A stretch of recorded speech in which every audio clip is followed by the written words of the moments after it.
As usual जैसी problem पहले आती रही है एग्जैक्टली वैसी ही प्रॉब्लम इन्होंने पूछ ली है। तो काफ़ी स्टूडेंट ने इस क्वेश्चन को ख़त्म कर दिया होगा।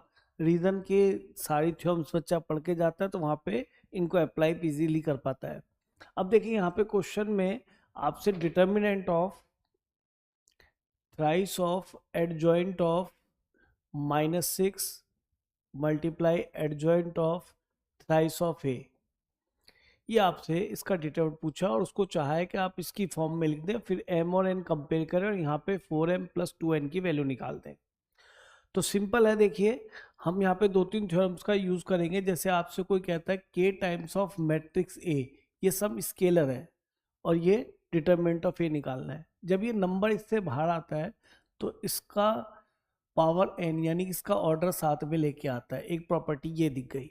तो यहाँ पे हमें अच्छा एक चीज समझ लीजिए, थ्राइस ऑफ ये मैट्रिक्स ही तो है, क्योंकि एडजॉइंट किसी भी मैट्रिक्स का एक मैट्रिक्स ही बनेगा।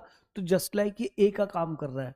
तो जब ये इससे बाहर आएगा तो ये 3 की पावर इसका ऑर्डर लेके आएगा। ऑर्डर इन्होंने क्या बताया 3/3, तो 3 की पावर है यानी कि 3 की पावर 3 आ गया।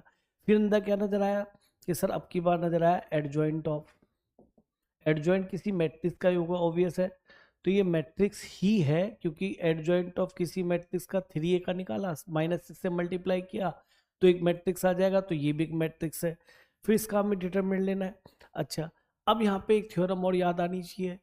एडजॉइंट ऑफ ए, किसी मैट्रिक्स के एडजॉइंट का जो डिटरमिनेंट होता है that is determinant of that matrix whole power n-1 होता है।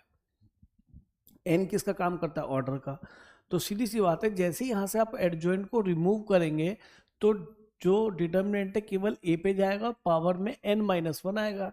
तो मैं यहाँ से एडजॉइंट को हटा रहा हूँ और क्या लगा रहा हूँ 3 की पावर 3 तो पहले से, और मैं मॉडुलस जो लगा रहा हूँ, जो डिटर्मिनेंट ले रहा हूँ किसका लिख रहा हूँ, जो अंदर भी लिखा हुआ है। जैसे यहाँ पे पूरा a का काम ये कर रहा है, ये होल दिस, तो -6 times of adjoint of thrice A, और उसकी पावर मुझे क्या लिखना पड़ेगा n-1, that is 3 - 1 that is 2।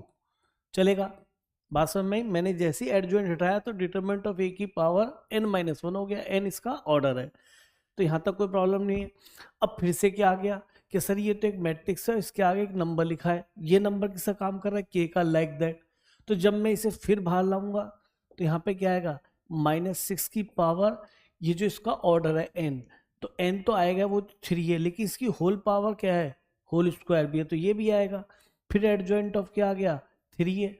यहाँ तक मेरे ख्याल में समझ में आ रहा होगा। तो ये तो बन जाएगा 3 की पावर 3 और ये 6 की पावर 3 × 6 बन जाएगा। ठीक है, फिर वही एडजॉइंट अगर लगाया उसका आपको डिटरमिनेंट निकालना है तो एडजॉइंट को हटाने के बाद केवल डिटरमिनेंट ऑफ a की पावर n-1 आएगा, तो ये हटेगा और यहाँ पे 3a की पावर n-1। अच्छा, ये होल स्क्वायर भी था, याद रखना।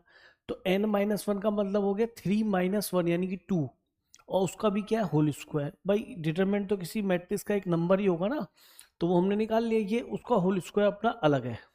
क्लियर? तो अब यहाँ पे हमारा मिला 3 की पावर 3 इंटू ये बनेगा 2 की पावर 6 और 3 की पावर 6, हमने लिख लिया 6 को 2 × 3।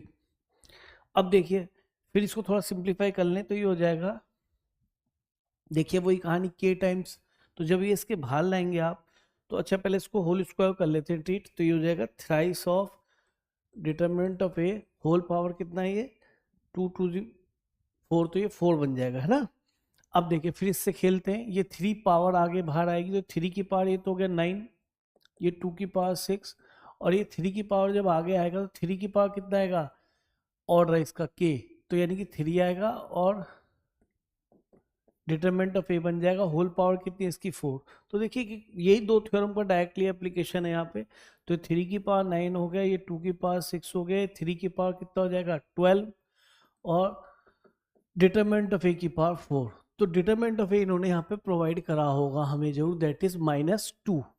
तो ये हो जाएगा 3 की पावर 9। अच्छा इनको क्लब कर लेते हैं, 12 9 तो ये 21 हो जाएगा और 2 की पावर 6 और ये -2 की पावर कितना हो जाएगा, -2 है की पावर 4। तो ये 3 की पावर 21 बना, इंटू माइनस है तो प्लस हो जाएगा, इवन डिग्री है तो 2 की पावर हो गया यहाँ पे 10। तो 3 की पावर ये m है, तो m तो हो गया 21 और ये n है तो n हो गया आपका 10।